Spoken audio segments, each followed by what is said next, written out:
اداکارہ صاحبہ کی والدہ پاکستانی فلم انڈسٹری کی ماضی کی مایہ ناز اداکارہ نشو بیگم نے کہا کہ میڈیا میں ہمیشہ میری شادیوں کا خوب چرچا رہا ہے۔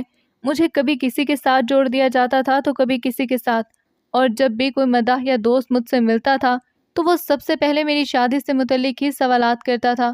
میرا زیادہ تر وقت تو شادی کی تردید یا تصدیق میں ہی گزر گیا۔ انہوں نے کہا کہ اب ایک بار پھر کئی لوگ مجھے دوبارہ شادی کرنے کا مشورہ دے رہے ہیں۔ لوگ کہتے ہیں ایک بار پھر شادی کے فیصلے پر غور کرو۔ میں ان لوگوں کو یہی کہنا چاہتی ہوں کہ میں دوبارہ شادی نہیں کروں گی۔ اداکارہ نے کہا کہ میں اپنی موجودہ زندگی میں بہت پرسکون اور خوش ہوں۔ میڈیا پر تو شوبز ستاروں سے متعلق جھوٹی خبریں چلنا عام سی بات ہے۔ کبھی کسی سٹار کی شادی کرا دی جاتی ہے تو کبھی کسی کی۔ نشو بیگم نے کہا کہ میں فی الحال تو دوبارہ شادی کے بارے میں نہیں سوچ رہی، لیکن وقت کا کچھ معلوم نہیں، کل کیا ہو اس کا علم تو ہم انسانوں کو نہیں۔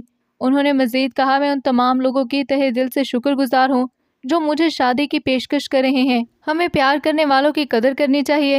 واضح رہے کہ نشو بیگم نے 1970 میں انعام ربانی سے پہلی شادی کی تھی۔ ان کی یہ شادی صرف 6 سال تک چلی اور پھر طلاق پر ختم ہو گئی تھی۔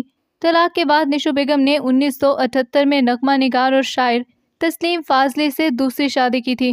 دوسرے شوہر کی وفات کے بعد انہوں نے جمال پاشا سے تیسری شادی کی تھی۔ نشو بیگم کے تیسرے شوہر جمال پاشا سال 2019 میں دنیا سے کوچ کر گئے تھے۔